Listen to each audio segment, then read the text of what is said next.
Bismillahirrahmanirrahim. Assalamualaikum warahmatullahi wabarakatuh. Innal hamdalillah nahmaduhu wa nasta'inuhu wa nastaghfiruhu wa na'udzu billahi min shururi anfusina wa min sayyiati a'malina man yahdihillahu fala mudilla lahu wa man yudlil fala hadiya lahu. Wa asyhadu an la ilaha illallah la syarika lahu wa asyhadu anna Muhammadan abduhu wa rasuluhu sallallahu alaihi wa ala alihi wa ashabihi wa man tabi'ahum bi ihsanin ila yaumiddin wa sallama tasliman katsira. Amma ba'd.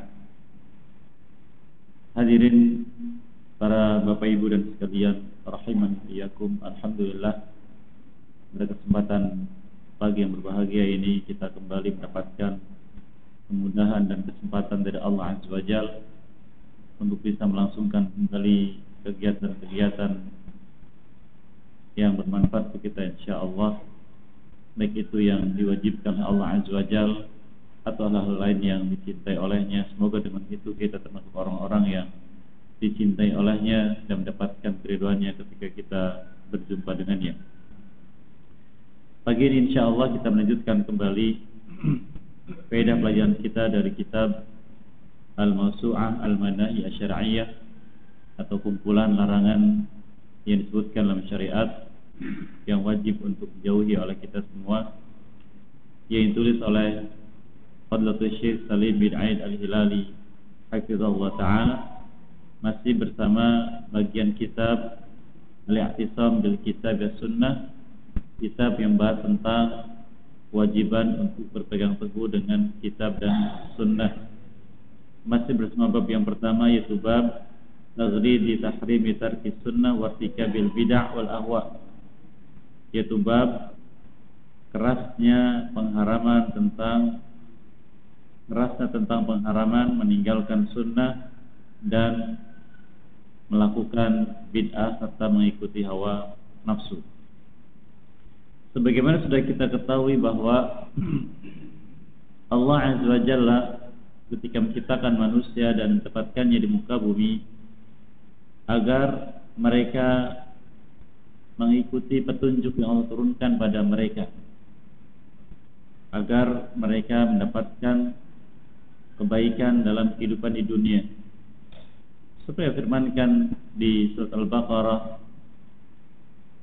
ihbitu minha jami'a fa imma ya'tiyannakum minni huda faman tabi'a hudaya fala khaufun 'alaihim wa lahum yahzanun walladzina kafaru wa kazzabu bi ayatina ulaika ashabun nar hum fiha khalidun. Keluarlah kalian semua dari surga ini, maka nanti akan datang kepada kalian dariku petunjuk. Maka barang siapa mengikuti petunjukku, maka dia tidak akan takut dan tidak akan sedih.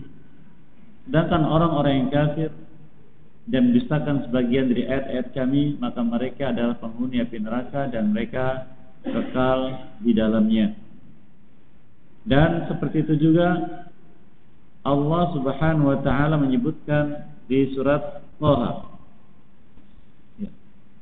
Allah menyebutkan surat Thaha, Allah berfirman di ayat yang ke-123 dan 124, qala bita minha jami'a ba'dukum li ba'din adu fa imma ya'tiyannakum minni huda faman ittaba'a hudaya fala yadhillu wa la yashqa wa man a'rada 'an dzikri fa inna lahu ma'ishatan danka wa nahsyuruhu yaumal qiyamati a'ma.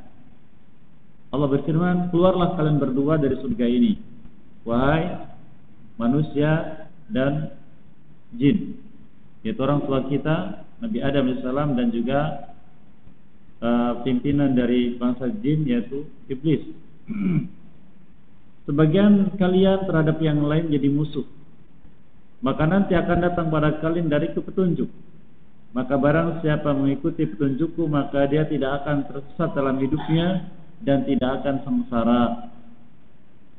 Dan barang siapa berpaling dari zikir kepadaku itu petunjuk Allah Azza wa Jalla, meninggalkan petunjuk Allah, maka dia akan mendapatkan kehidupan yang sempit, dan kami kumpulkan dia pada hari kiamat dalam keadaan buta, tidak bisa melihat. Inilah kewajiban manusia. Sudah diberitakan oleh Allah Azza wa Jalla apa yang harus mereka lakukan dalam hidup di dunia ini, yaitu mengikuti petunjuk Allah Subhanahu wa ta'ala. Dan ulama tafsir mengatakan petunjuk Allah itu kitabnya, kitab Allah Subhanahu wa ta'ala, dan yang menyampaikan kitabnya adalah Rasulnya Sallallahu Alaihi Wasallam. Maka kewajiban kita dalam hidup ini adalah untuk kembali kepada kitab Allah dan kembali kepada sunnah Rasulnya Sallallahu Alaihi Wasallam. Demikian juga Allah Azza wa Jalla memberikan peringatan pada kita di ayat yang kita sebutkan tadi, bahwa manusia punya musuh dari bangsa jin awalnya, itu iblis. Allah katakan ba'dukum li ba'din adu, sebagian kalian terhadap yang lain jadi musuh. Dan Allah firmankan juga surat Fatir, inna syaitana lakum aduwwun fattakhidhuhu aduwwa innama yad'u hizbahu liyakunu min ashabis sa'ir. Sungguh syaitan musuh untuk kalian semua, maka jadikan dia sebagai musuh oleh kalian, jangan sebagai teman. Karena syaitan ini dan teman-temannya mengajak manusia untuk menjadi teman mereka nanti dalam api neraka sa'ir. Ini peringatan dari Allah Subhanahu wa ta'ala. Dan syaitan, mereka menggoda manusia sebagaimana yang Allah firmankan dalam beberapa ayat, di antara di surat Al-Baqarah. Allah menyebutkan dalam menyesatkan manusia dari jalan Allah, yang Allah katakan di surat Taha tadi, orang yang mengikuti petunjuk Allah, Allah katakan fala yadhillu wala yashqa, hidupnya tidak akan tersesat dan tidak akan sengsara. Dan syaitan, mereka ketika mengajak manusia untuk menjadi temannya dalam neraka sa'ir, mengajak mereka dalam hidup di dunia ini untuk melakukan satu dari 3 jenis kejahatan, satu dari 3 jenis perkara yang dimurkai oleh Allah Azza wa Jalla. Allah firmankan di surat Al-Baqarah ayat 169, innama ya'murukum bis-su' wal fahsya wa an taqulu 'ala Allahi ma la ta'lamun. Syaitan ini memerintahkan kalian untuk berbuat as-su'. Pertama, as-su'. Apa itu as-su'? Segala jenis keburukan, yang kecilnya atau yang besarnya. Wal fahsya, dari kekejian, segala jenis kejahatan yang dicela oleh seluruh makhluk. Dan yang ketiga, wa an taqulu 'ala Allah ma la ta'lamun, dan kalian berkata tentang Allah apa yang kalian tidak ketahui ilmunya. 3 perkara. Sebagian menjelaskan as-su, yaitu kejahatan yang menjadi korbannya adalah diri sendiri, atau yang disebut dengan zalimun li nafsih, zalim pada diri sendiri, apapun bentuknya, dari mengkonsumsi yang haram, dari menyia-nyiakan waktu, dari tidak melaksanakan perintah Allah, melanggar larangan Allah. Ini as-su. Yang kedua, fahsya, kejahatan yang korbannya adalah makhluk lain, yaitu khususnya manusia.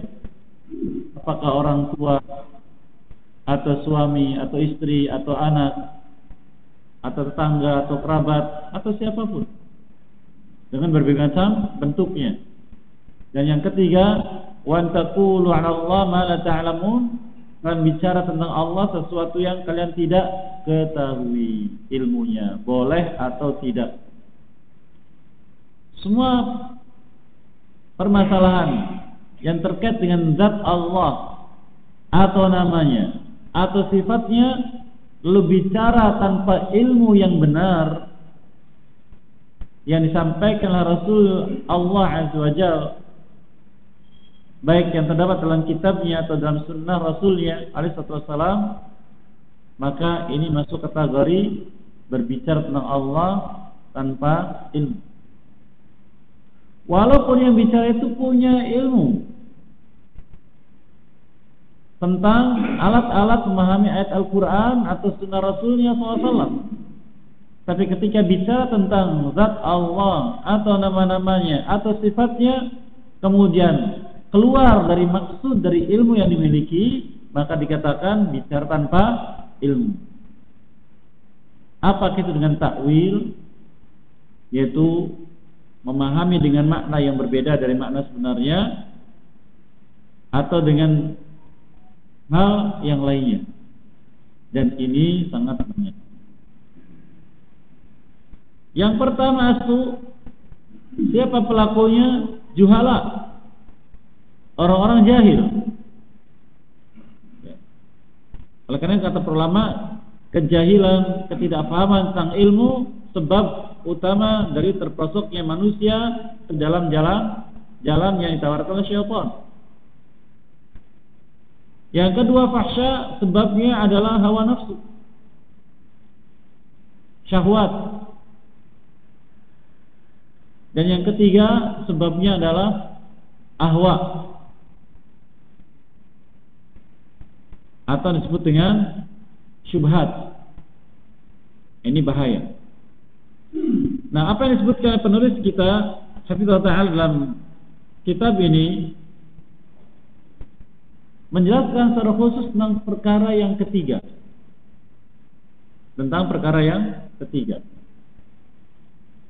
Yaitu agar kita waspada dari jalan-jalan yang ditawarkan oleh syaitan, baik wujudnya bangsa jin atau wujudnya bangsa manusia, yang mengajak manusia pada penyimpangan dalam memahami syariat Allah Azza wa Jalla, khusus yang terkait dengan Allah secara langsung dan dalam melaksanakan syariatnya, agar jangan sampai kita merasa baik, merasa berbuat baik, ternyata mengikuti hawa nafsu, ternyata mengikuti syubhat. Karena syariat ini apapun bentuknya, apakah keyakinan yang kita kenal dengan akidah, atau amalan yang kita kenal dengan ibadah, atau akhlak, atau muamalah, pergaulan, maka semuanya harus berdasarkan perintah. Harus berdasarkan perintah dari Allah kepada Rasulnya Sallallahu Alaihi Wasallam, dan disampaikan kepada kita semua. Oleh karena Allah Azza wa Jalla mencela siapapun yang beramal di muka bumi ini dengan amal apapun, kemudian dia merasa telah berbuat baik dengan amal tersebut. Allah firmankan surat Al-Kahfi, "Qul hal nunabbiukum bil akhsarina a'mala alladzina dhalla sa'yuhum fil hayatid dunya wa hum yahsabun annahum yuhsinuna sun'a." Katakan wahai Muhammad alaihi wasallam pada manusia, hal nunabbiukum, bentuknya pertanyaan. Dan ini metode yang diajarkan Al-Quran dalam menyampaikan informasi agar bisa diterima oleh manusia, agar mereka sadar dengan istifham, dengan pertanyaan. Maukah kalian kami beritakan tentang keadaan orang yang paling merugi di akhirat kelak? Merugi maknanya jauh dari rahmat Allah SWT. Lalu Allah menjelaskan, alladzina dhalla sa'yuhum fil hayati dunya, itu orang-orang yang dhal, amal mereka dalam kehidupan dunia ini. Mengapa dhal? Kita kembali ke surat At-Taha tadi. Allah firmankan, wa man ittaba'a hudaya fala yadillu wala yashqa. Barang siapa mengikuti petunjukku, kitab Allah Azza wa Jalla, maka hidupnya tidak akan tersesat, dhal, dan tidak akan sengsara di akhirat kelak. tersesat di muka bumi, sengsara di akhirat. Tidak akan terjadi hal itu dari bagi yang mengikuti petunjuk Allah Azza wa Jalla. Nah, ini Allah katakan alladzina dhalla sa'yuhum fil hayati dunya. Orang yang amalannya di muka bumi ini dhalla, tersesat.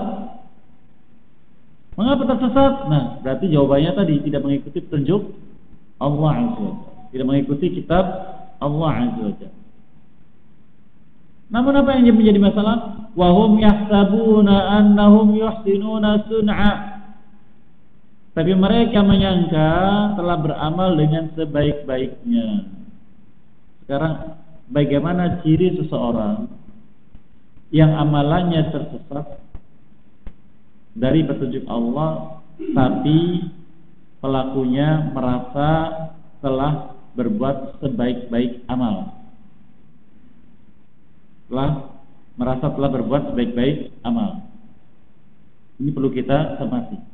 Ada beberapa perkara yang menjadi penunjuk,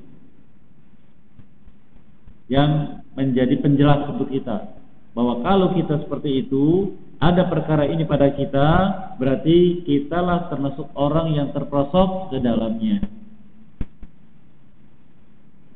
Yang pertama, merasa senang dan bangga dengan amal yang dikerjakan. Jadi kita beramal senang dan bangga, maka waspada. Yang kedua, ada perasaan pengakuan diri bahwa saya adalah orang saleh, orang saleh, kita sudah menjadi baik.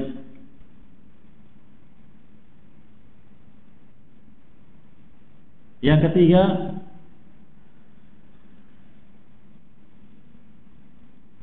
adanya anggapan dalam diri orang lain tidak seperti saya. Orang lain tidak seperti saya.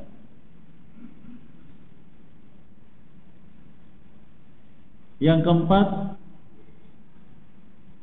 ada rasa tidak butuh terhadap nasihat. Rasa tidak butuh terhadap nasihat. Siapa fulan? Saya tidak kenal fulan. Sehingga tidak mau duduk di majlis ilmu, tidak mau mendengarkan. Dan yang kelima,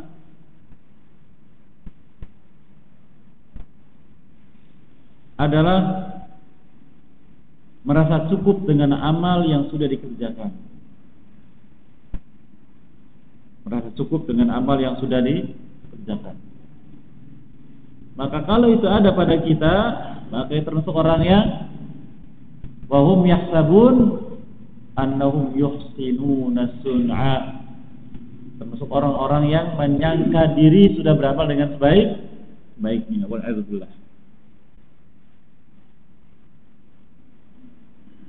Demikian juga Allah firmankan Ustaz Al-Jathiyah,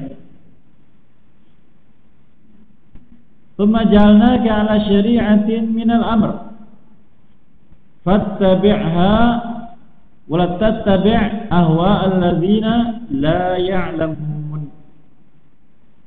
Kemudian kami menjadikan dirimu wahai Muhammad alaihi wasallam di atas perintah, di atas syariat ini. Dari mana syarat itu? Minal amri, kata Allah, berdasarkan perintah dari Allah SWT. Fattabi'ha, ikutilah syariat yang ada perintahnya tersebut. Dan jangan ikuti hawa nafsu orang yang tidak punya ilmu. Yang alasannya, ini kan baik, maksudnya kan begini. Jangan. Dalam kegiatan apapun yang kita menganggap ini amal saleh, menganggap ini syariat, kalau perintah hal itu tidak ada Jangan dikerjakan walau ada anggapan baik, walau ada penunjang kebaikan. Tapi kalau perintah tentang perkara itu tidak ada, jangan diikuti. Karena itu pendapat hawa nafsu. Perkataan wala tattabi' ahwal ladzina la ya'lamun, jangan ikuti hawa nafsu orang tidak punya ilmu tentang perintah syariat tersebut. Ini banyak. Masa berbuat begini kok tidak boleh? Kan di sana ada amal ini, ada amal ini, ada amal ini. Betul. Amal itu ada syariatnya, tapi yang ininya ada tidak. Karena ini wadahnya.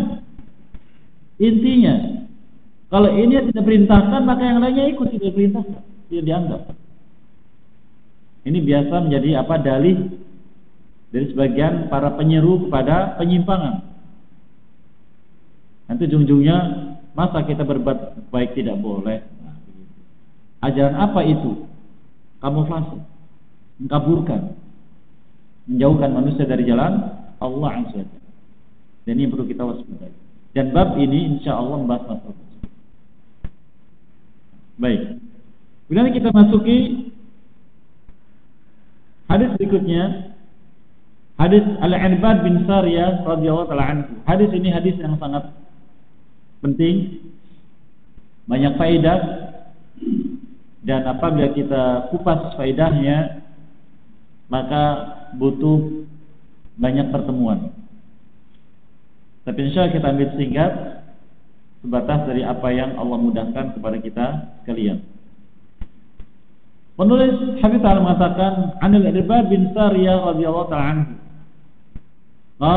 Dia mengatakan Shalla bina Rasulullah SAW zata yaumin thumma aqbala alaina. Suatu hari Rasulullah SAW salat bersama kami menjadi imam, kemudian menghadap ke arah kami. Jadi sunnah dari sunnahnya imam yang diajarkan Nabi SAW. Selesai salat menghadap kepada jamaah. Barangkali perlu menyampaikan sesuatu. Lalu berkata, "Fawa'adhana mau'izatan balighatan." Lalu beliau menyampaikan nasihat yang sangat menyentuh, membuat kami semua terperangah dan sedih. Zarifat minhal uyun, sifat nasihatnya membuat mata meneteskan air mata. Ini sifat nasihat yang baik, membuat air mata menetes. Wa wajilat minhal qulub, dan membuat hati takut. Itulah nasihat yang mengantarkan pada takwa, membuat sedih, membuat takut. Qala qail, seseorang berkata, "Ya Rasulullah, wa Rasulullah, ka'anna hadhi mau'izatun muwaddi'."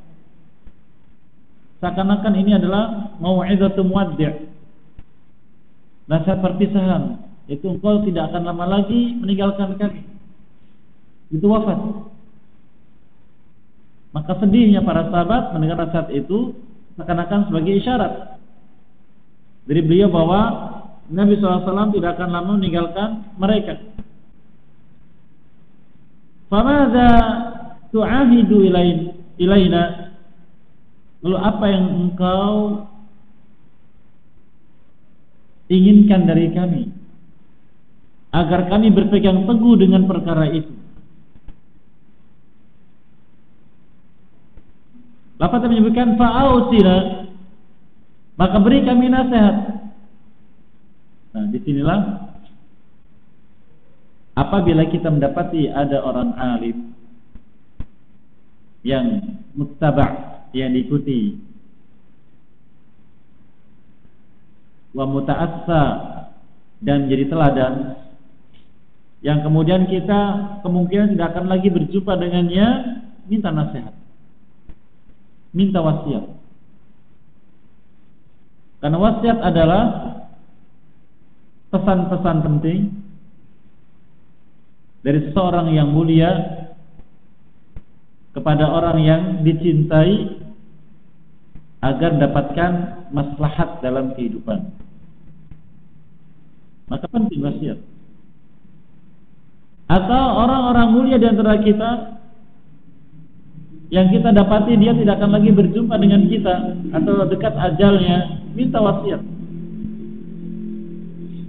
Dia lewat contoh wasiat yang diajarkan Nabi kita SAW. Apa kata beliau?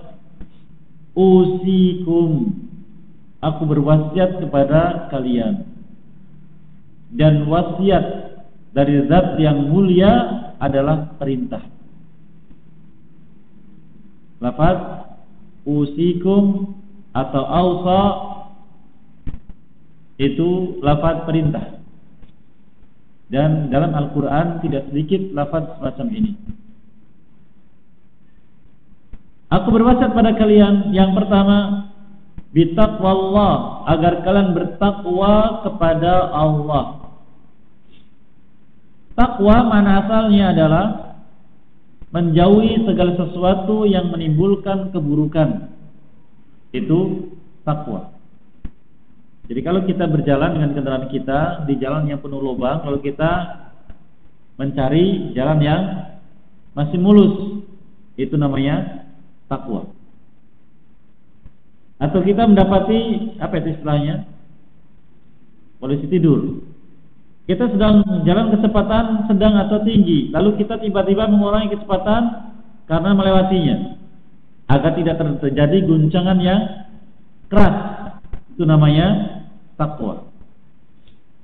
Atau kita berjalan jalan yang becek, yang bisa jadi pakaian kita terkena percikan airnya sehingga kotor. Kita mencari jalan yang kering, maka itu namanya takwa secara bahasa.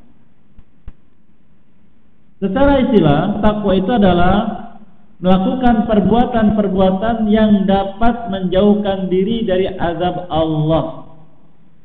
Itu takwa. Allah berwasiat, ya ayyuhalladzina amanu qu anfusakum wa ahlikum nara.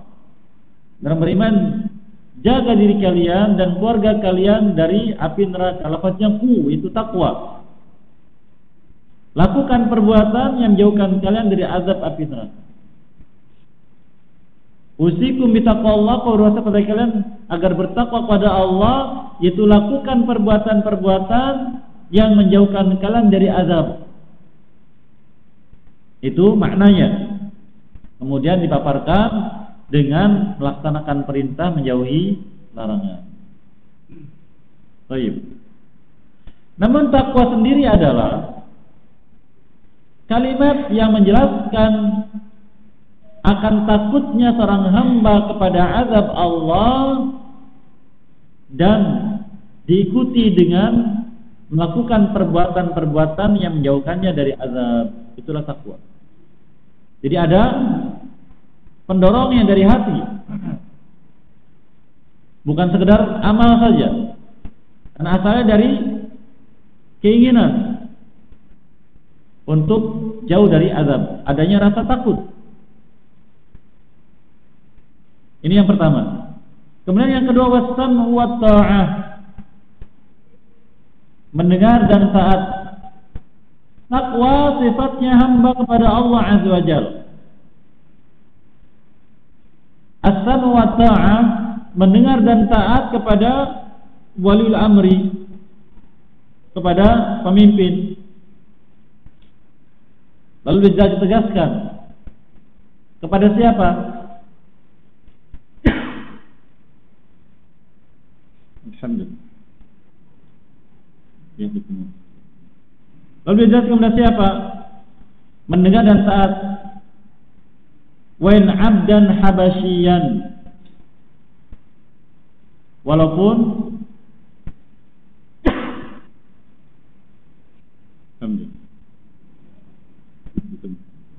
walaupun yang menjadi pemimpin kalian adalah seorang budak Habasyi yang kulitnya hitam. Di sini penjelasan dari Nabi kita SAW bahwa mutlak seorang mukmin dalam hidup bermasyarakat taat kepada pemimpin, sebagaimana dalam hidup secara umum untuk bertakwa kepada Allah. Dan taat pada pemimpin tidak dilihat siapa pemimpinnya, walaupun tidak memenuhi syarat. Kadang muncul bisikan syaitan, prasangka baik, kita tidak boleh taat pada pemimpin ini. Kenapa? Kan tidak memenuhi syarat dia menjadi seorang pemimpin. Begitu. Ini dari syaitan.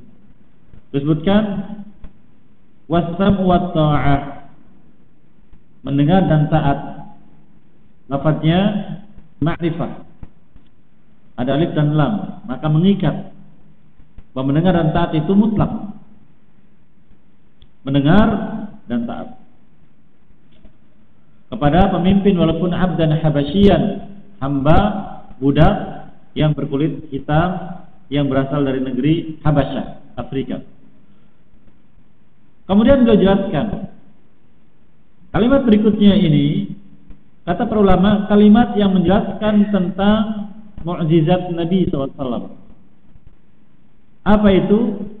Beliau mempunyai pengetahuan yang merupakan izin dari Allah Azza wa Jalla untuk apa yang akan terjadi di masa depan. Bukan menebak nasib, bukan. Memang sudah diperkirakan demikian akan terjadi.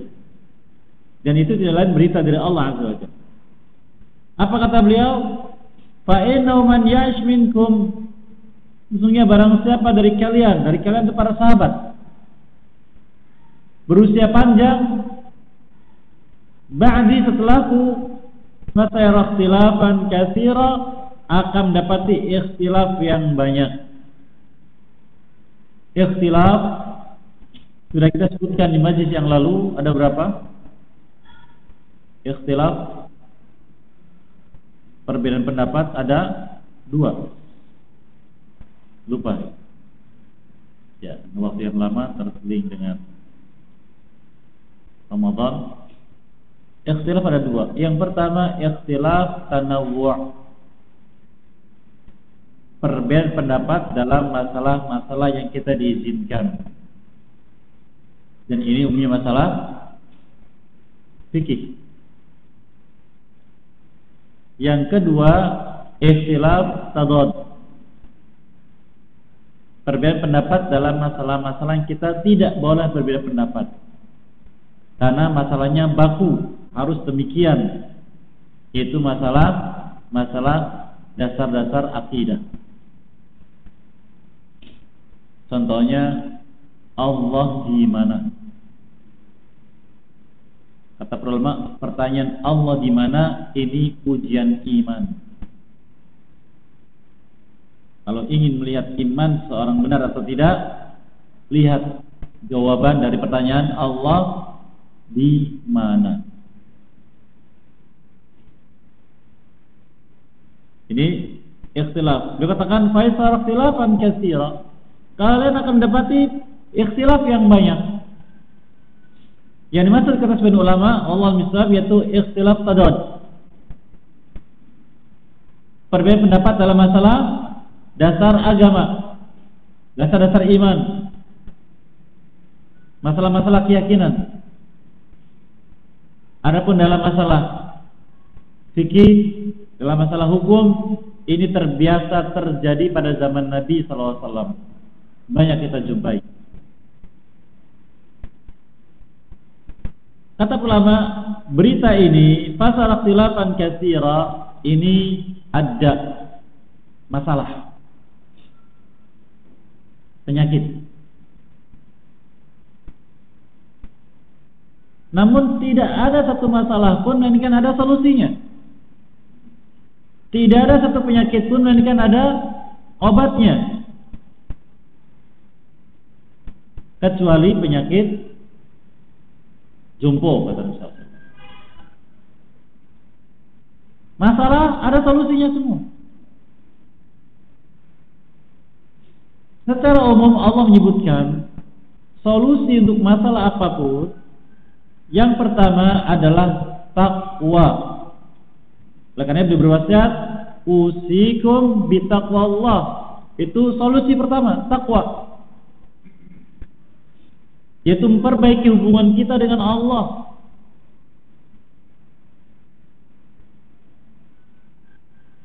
Allah firmankan di surat Baqarah sampai 2 kali,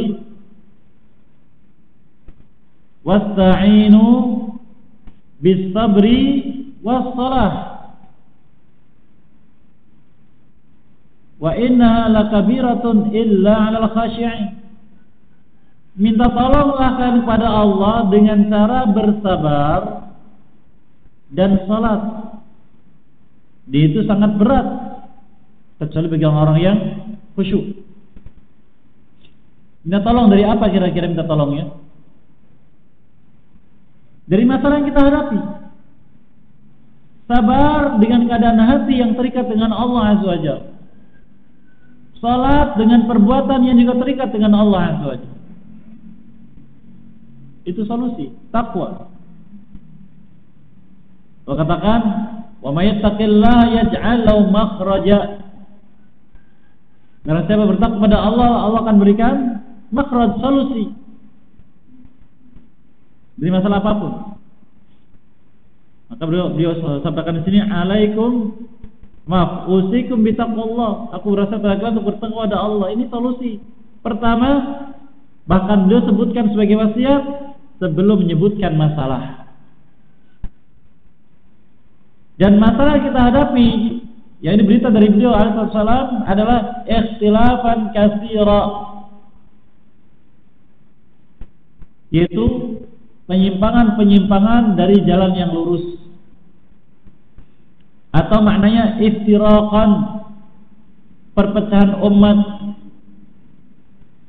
yang berdampak pada tidak mau saling tegur sapa, tidak mau duduk bersama, tidak mau lagi mengikat persaudaraan, muncul kebencian dan saling curiga. Itu yang terjadi. Itu namanya iftiraq. Karena seorang muslim dengan muslim yang lain, tanpa melihat asal usul, tanpa melihat dia siapa, sejak pertama bertemu dia seorang muslim, terikat dengan ukhuwah. Nabi kita sabdakan SAW, al-muslimu akhul muslim. Seorang muslim, muslim yang lain. Contohnya kita berjumpa dengan seorang, dia menunjukkan seorang muslim dari pakaiannya. Bahkan dia pakai jubah, pakai imamah. Kita berjumpa dengannya, mengucapkan salam atau tidak? Senang atau benci?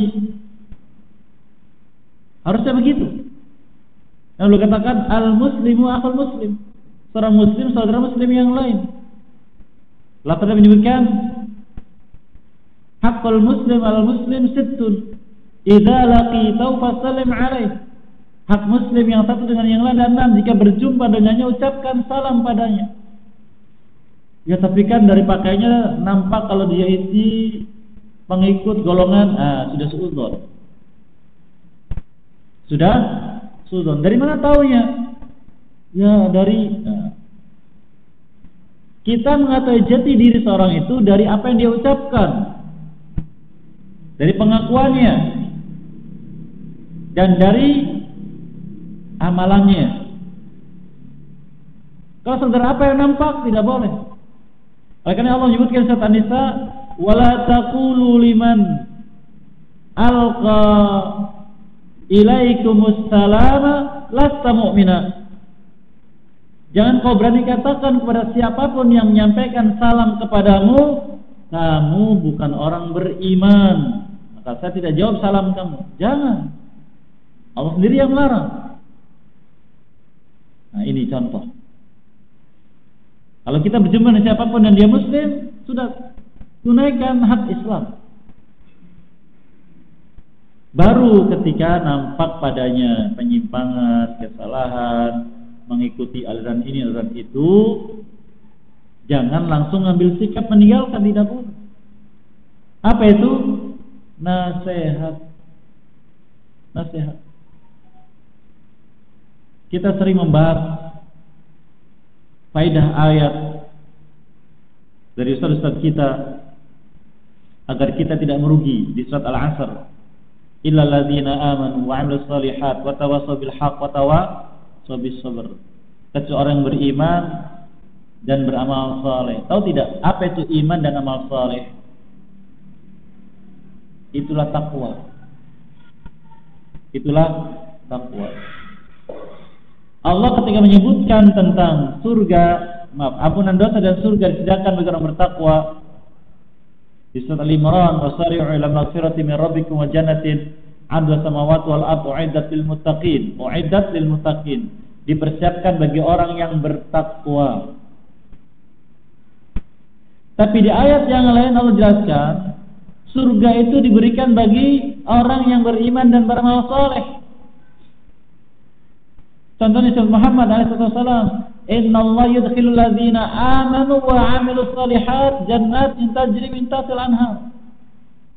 Sehingga Allah akan masukkan ke dalam surga yang mengalirnya sungai-sungai siapa? Orang beriman dan beramal saleh. Maka takwa itu wujudnya iman dan amal saleh. Apakah cukup itu? Tidak. Ternyata iman dan amal saleh itu untuk pribadi hamba terkait dengan Allah Azza wa Jalla, terkait dengan sesama. Ada dua unsur berikutnya. Apa itu?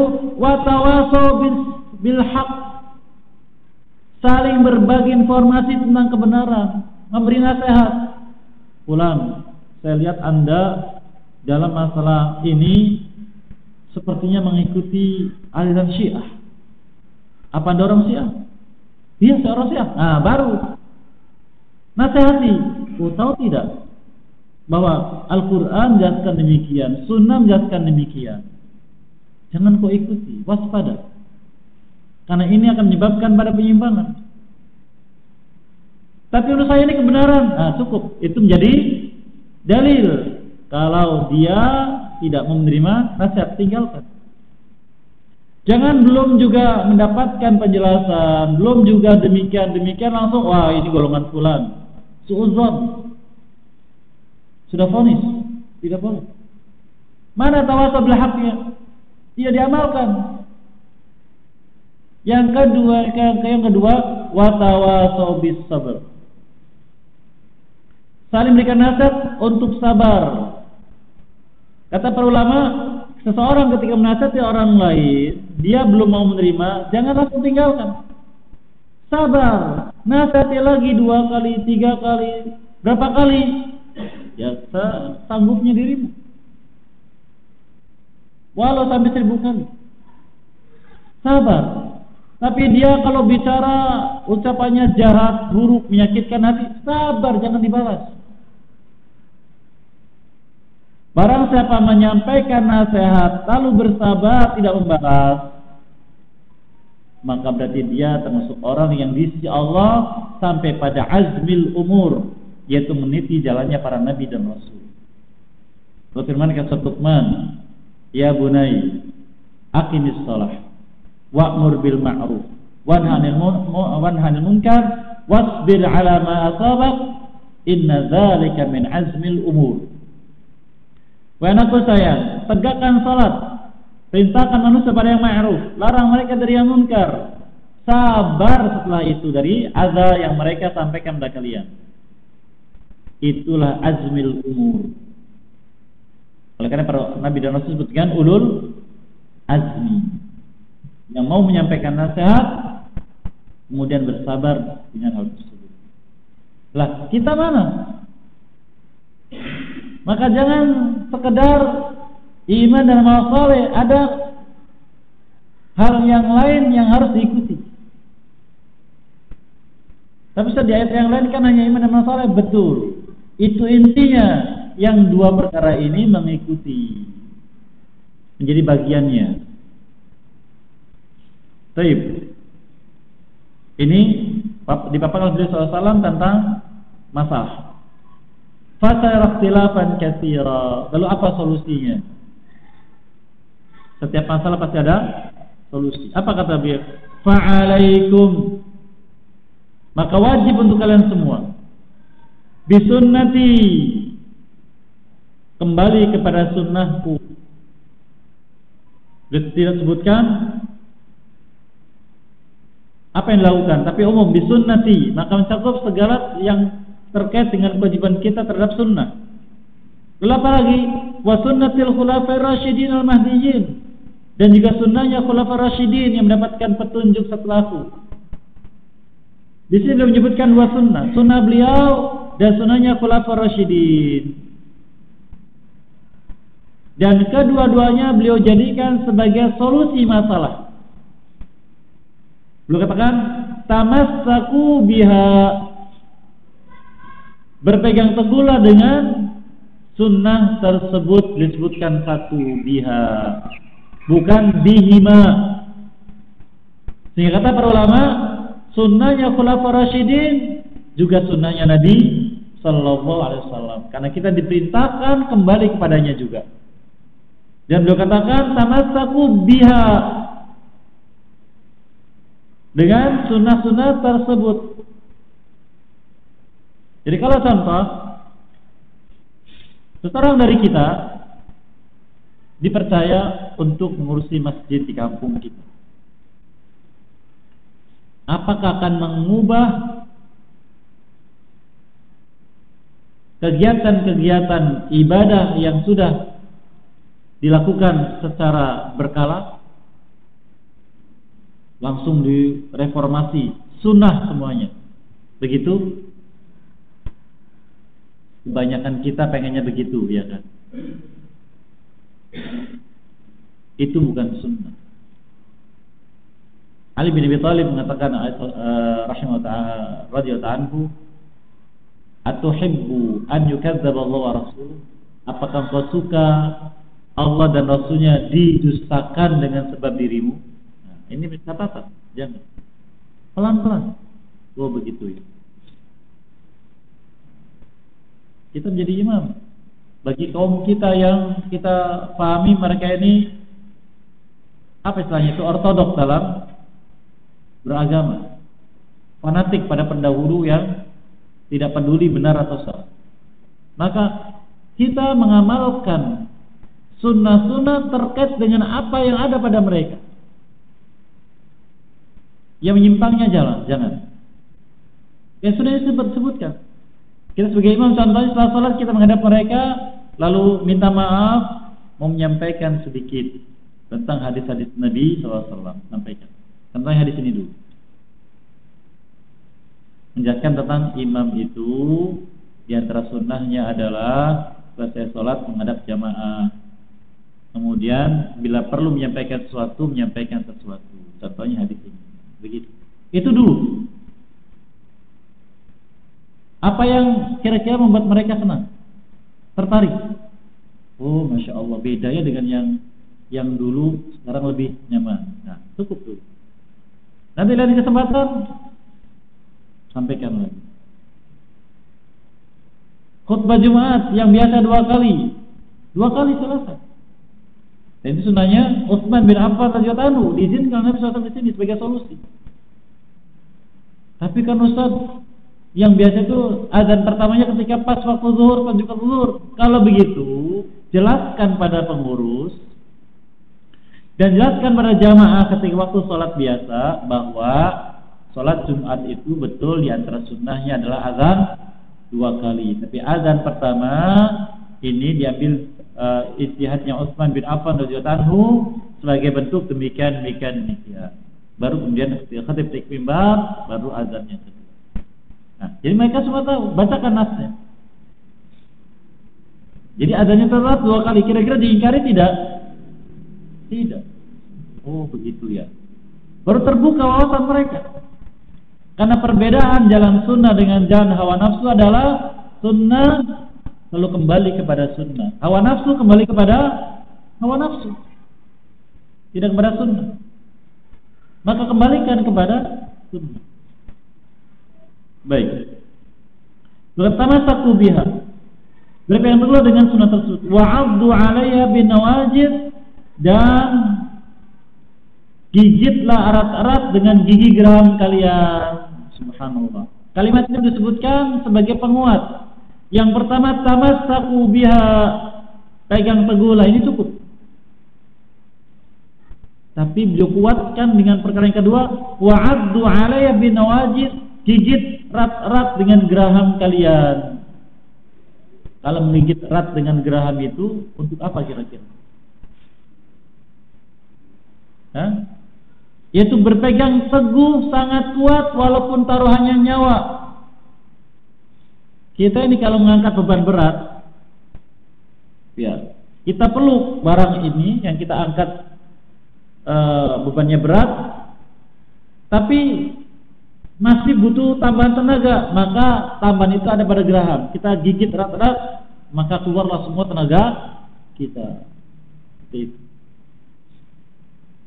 Demikian juga kalau kita tarik tambang, kalau cuma dengan tangan bagaimana? Kurang kuat. Agar kita pun tidak melepaskan tambang ini, kita gigit juga dengan geraham kita. Resikonya apa itu? Tertarik geraham kita. Kalau tertarik gerahamnya bagaimana? Mati. Jadi sunnah ini taruhannya adalah nyawa. Jangan mudah ditinggalkan. Khususnya zaman fitnah seperti ini, yang manusia begitu mudahnya meninggalkan iman hanya untuk masalah duniawi yang sepele. Kemudian ini solusi yang pertama, berpegang teguh dengan sunnah. Yang kedua, wayyakum wa muhdatsatil umur. Waspada dari muhdatsatil umur. Apa itu muhdatsatil umur? Perkara-perkara baru yang dianggap baik dan disandarkan pada agama. Apapun. Nah, ini kan baik, muhdatsatil umur. Maksudnya kan baik, muhdatsatil umur. Waspada. Jauhi, tinggalkan. Mengapa? Dikatakan fa inna kulla muhdatsatin bid'ah. Karena setiap muhdatsah hukumnya dalam agama itu bid'ah. Bid'ah itu lawan dari sunnah. Sunnah berpahala, bid'ah berdosa. Jadi wujudnya ibadah, isinya dosa. Ini bahayanya. Pernah saya sebutkan juga tentang sifat manusia yang disebut Nabi kita SAW, kullu bani Adam khata'. Setiap anak Adam pelaku kesalahan. Kesalahan manusia ada beberapa. Secara umum ada dua. Ada kesalahan yang dimaafkan, ada kesalahan yang tidak dimaafkan. Yang tidak dimaafkan ada berapa? Yang pertama,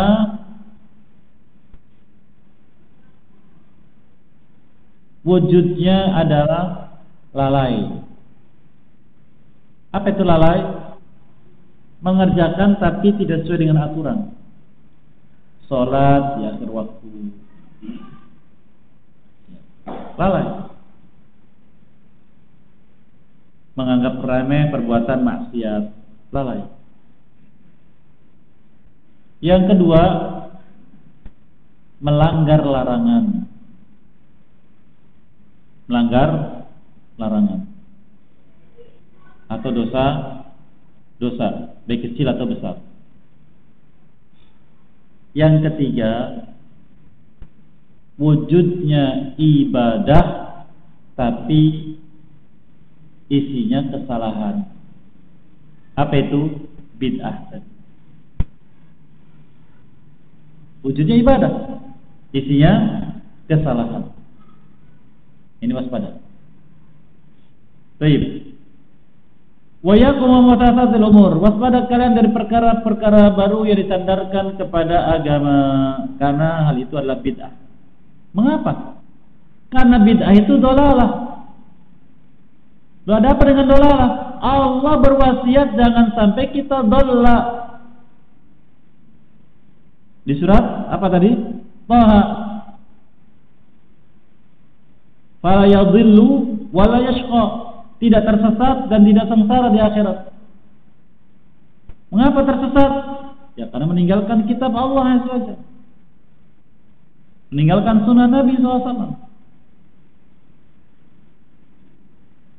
Akibatnya merugi. Mengapa merugi? Karena sudah tersesat, menganggap baik juga. Di surat Al-Kahfi, wa hum yahsabuna annahum yuhsinuna sun'a. Maka waspada. Maka hadis ini hadis yang sangat berharga, sangat penting untuk kita sekalian, sebagai petunjuk bagi kita agar ketika menghadapi masalah ini solusinya. Kalau solusi tinggalkan, masalah yang akan sampai pada kita. Di sini ada faedah yang sangat penting. Nanti kita suatu menyebutkan peringatan bagi kita agar waspada dari muhdatsatil umur. Lalu menyebutkan hakikatnya dan akibatnya. Maka perkara apapun yang disandarkan kepada agama dari penyimpangan, maka katakan padanya ini adalah muhdatsatul umur. Jangan katakan bid'ah. Karena bid'ah itu hukum untuk perbuatan tersebut. Maka apabila kita katakan pada orang-orang awam kaum muslimin ini bid'ah, bagaimana? Apa yang akan terjadi? Lari. Dan wasiat para ulama, wala tunafiru, jangan engkau menjadi orang-orang yang menyebabkan orang lari dari agama kita.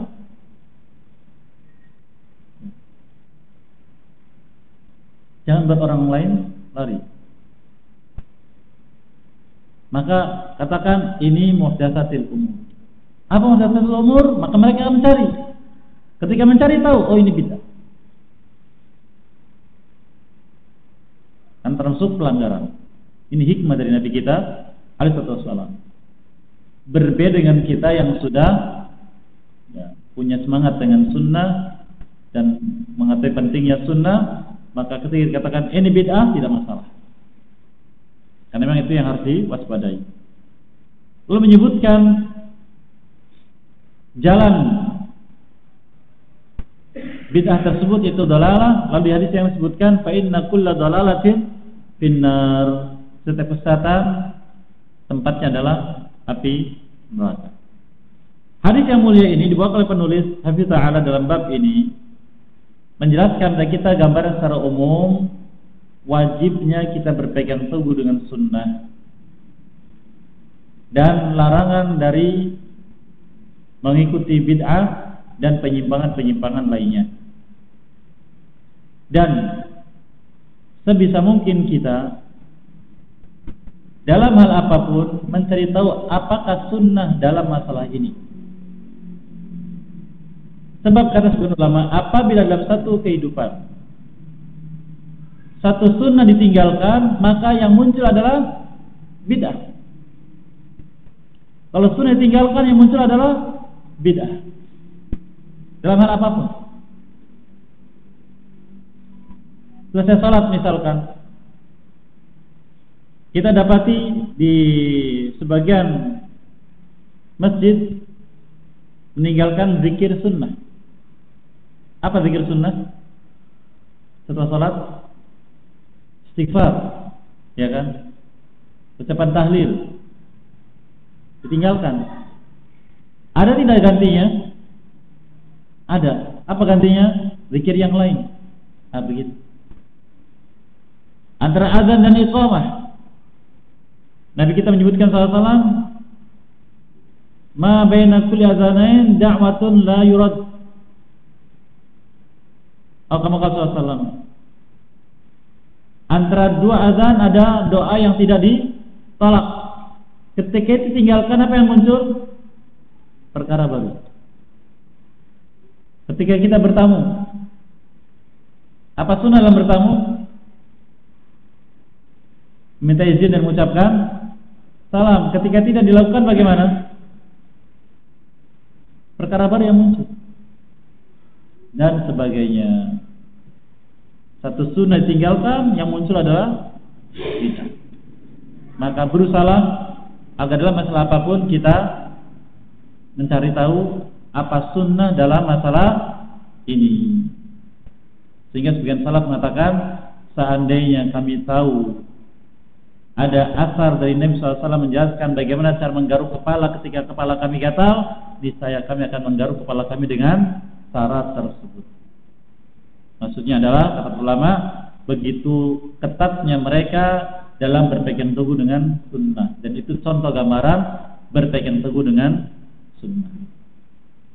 Saya kira demikian yang bisa kita ambil faedahnya di pagi ini. Baru satu hadis, namun masih ada beberapa hadis yang dibuat penulis. Allah Ta'ala menjelaskan tentang pentingnya kita berpegang teguh dengan sunnah dan waspada dari penyimpangan-penyimpangan atau mengikuti hawa nafsu. Apa yang baik datang dari Allah SWT, semoga kita berusaha untuk mengikutinya, dan apa yang keliru datang dari syaitan hawa nafsu, semoga kita dimaafkan dan diampuni dosa sekalian. Dan barangkali ada yang ingin disampaikan, dipersilahkan. Silakan, Pak.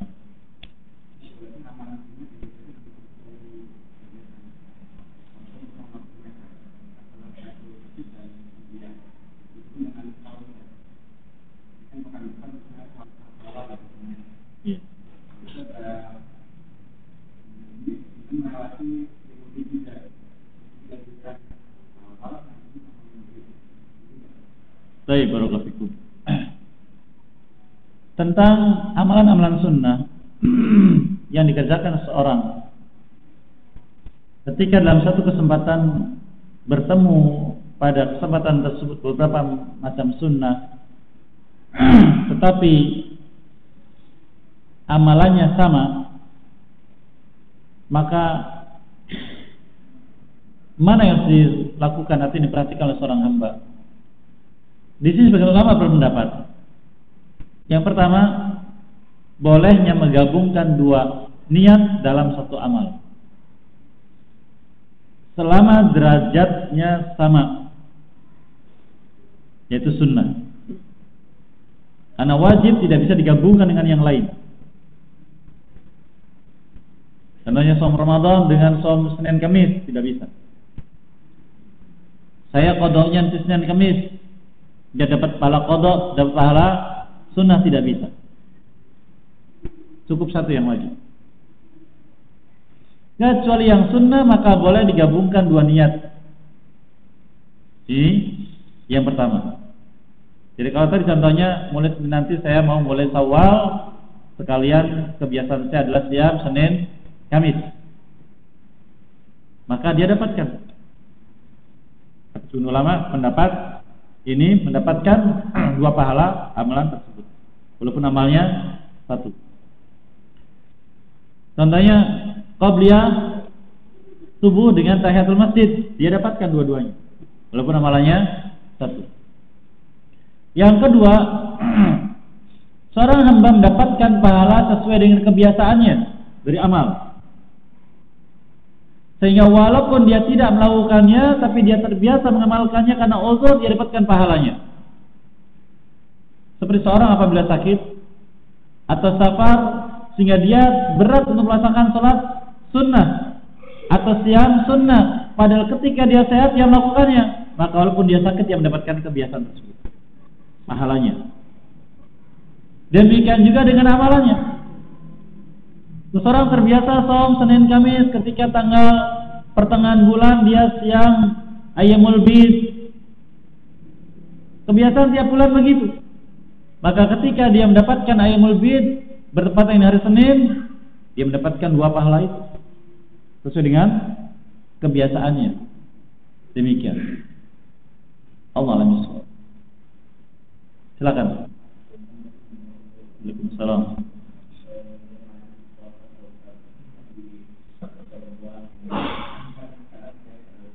Iya.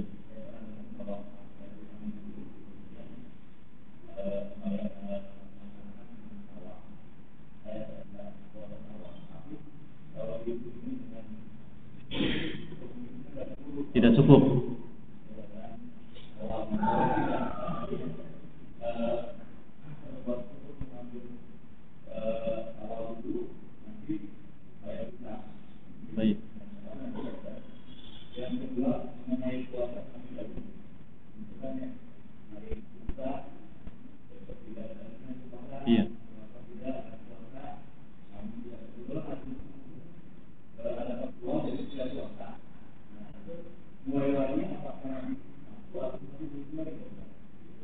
Baik, barakallahu fikum.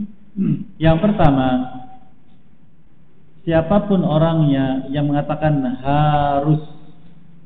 harus itu dalam bahasa namanya ilzam. Sesuatu yang demikian tidak boleh, tidak, maka wajib menghadirkan dalil. Wajib menghadirkan dalil. Karena maknanya paksaan. Oh begitu ya harus begitu. Paksaan. Tetapi Islam ini agama adab, etika. Sehingga dalam hal apapun etika didahulukan. Apalagi pada Allah SWT. Betul, ketika seorang lepas Ramadan sampai di bulan Syawal ini, ada anjuran dari Nabi kita SAW untuk mengikuti dengan 6 hari di bulan Syawal agar mendapatkan pahala lebih sempurna, yaitu seperti siam 1 tahun penuh. Lalu ketika itu seorang wanita punya tanggungan qadha. Apakah harus qadha dulu? Kalau qadha dulu saya ingin melaksanakan siam sunnah, tapi tidak cukup. Apa kemudian terhalangi? Maka kalau begitu agama ini sempit. Etikanya betul. Yang wajib didahulukan baru yang sunnah, itu etikanya. Kalau itu memungkinkan. Kalau tidak mungkin bagaimana? Ya apa yang mudah? Apa yang mudah? Jadi bagaimana? Awal dulu boleh, silahkan. Kemudian qadha waktunya luas. Syawal waktunya sempit. Istri Nabi SAW Aisyah radhiyallahu anha belum pernah qadha Ramadan di bulan apa? Sya'ban. Akhir waktu qadha. Apakah bisa kita simpulkan bahwa beliau tidak shaum di bulan Syawal? Tidak ada penjelasan. Sehingga di sini umumnya ulama mengatakan tidak mengapa bagi yang punya tanggungan qadha ketika dia ingin mendapatkan pahala hadis tadi untuk Syawal didahulukan daripada qadha. Tapi etikanya adalah qadha dulu baru sunnah. Etikanya. Tapi kalau itu tidak memungkinkan maka tidak mengapa silahkan. Seperti itu. Wallahu a'lam. Yang kedua tadi tentang siam Daud. Siam Daud, sebagian orang mengatakan itu kan syariatnya Nabi Daud, betul. Tapi syariat Nabi terdahulu kalau mendapatkan pengesahan dari Nabi SAW, maka itu menjadi syariat beliau alaihissalam. Apabila seorang hamba uzur pada saat harusnya dia siam, kapan mulai? Besok harinya. Uzur lagi, besok harinya lagi.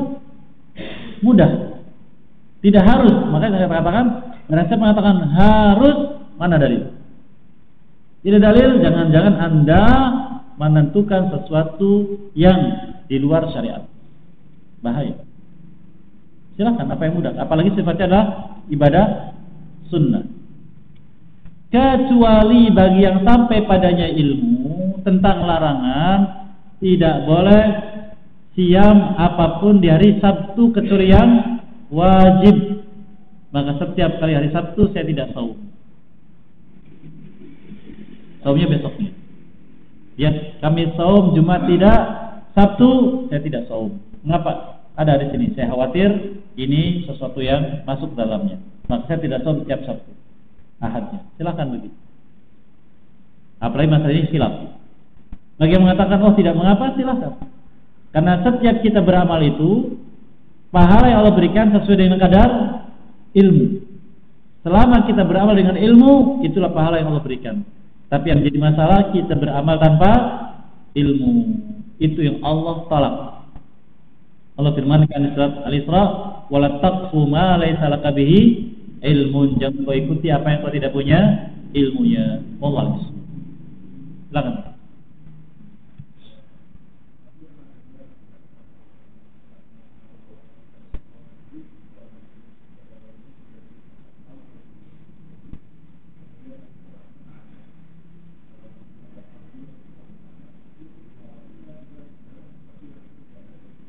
Gimana? Penanya?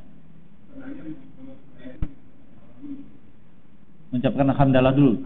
Salam. Baik.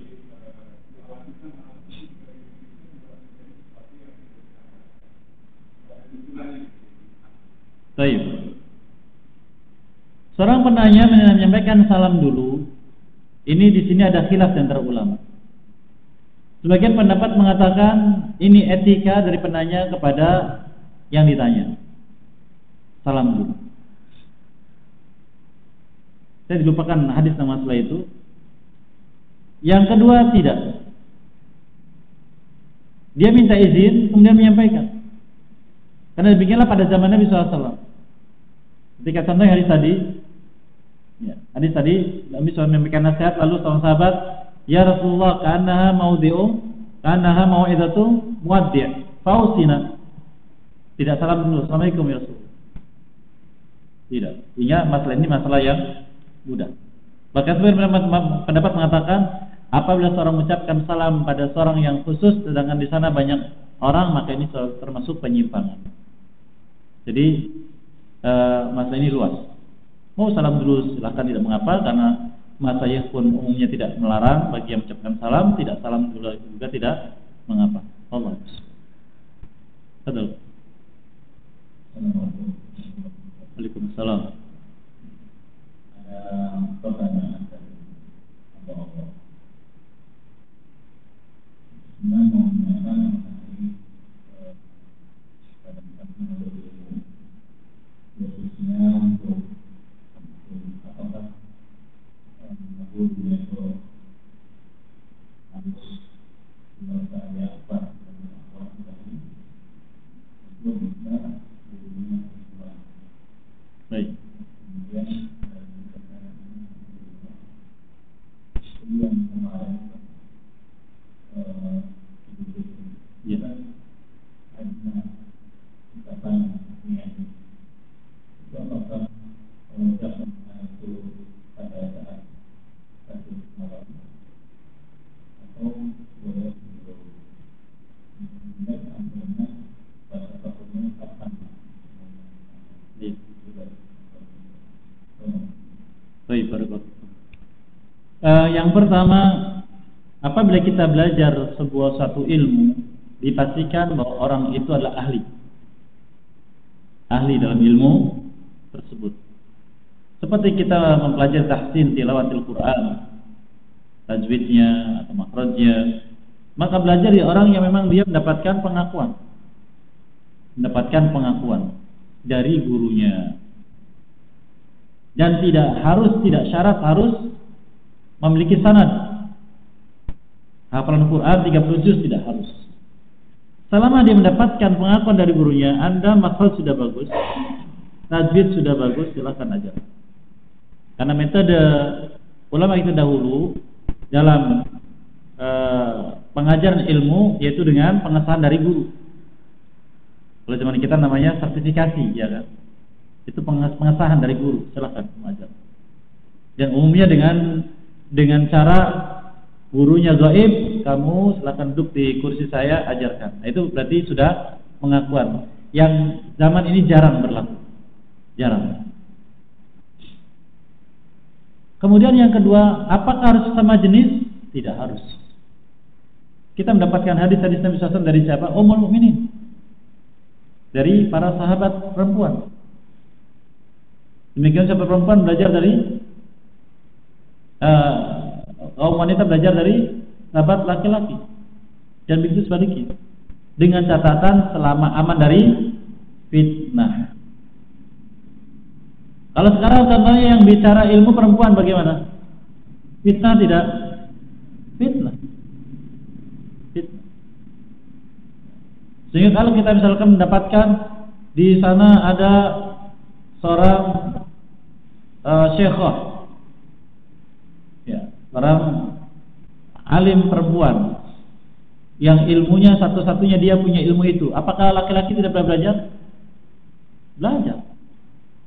Selama aman dari fitnah. Tapi kalau tidak aman dari fitnah, jangan. Ini yang pertama. Yang kedua, selama ada yang sama jenis itu afdol, karena aman dari fitnah. Seperti itu. Wallahu a'lam. Yang kedua, tahniah. Imam Ahmad beliau tidak memulai tahniah, tapi kalau mendapatkan tahniah diterima, dijawab. Kapan tahniah dimulai? Tahniah itu ucapan selamat, kabar gembira kepada sesama dengan datangnya sesuatu yang menggembirakan. Sehingga karena munasabahnya munasabah Aid, terkait dengan masalah Aid, maka ketika hari itu telah diucapkan. Dan sayangnya kita sudah jauh-jauh hari sudah mengucapkan tahniah. Di tahniah itu bertepatan dengan hari Id. Ketika dipastikan hari ini adalah Id, maka silakan mengucapkan tahniah tersebut. Demikian. Berapa lama? Di sini tidak ada batas. Dan disebutkan sebagian ulama tidak ada, mereka menyebutkan batas tersebut.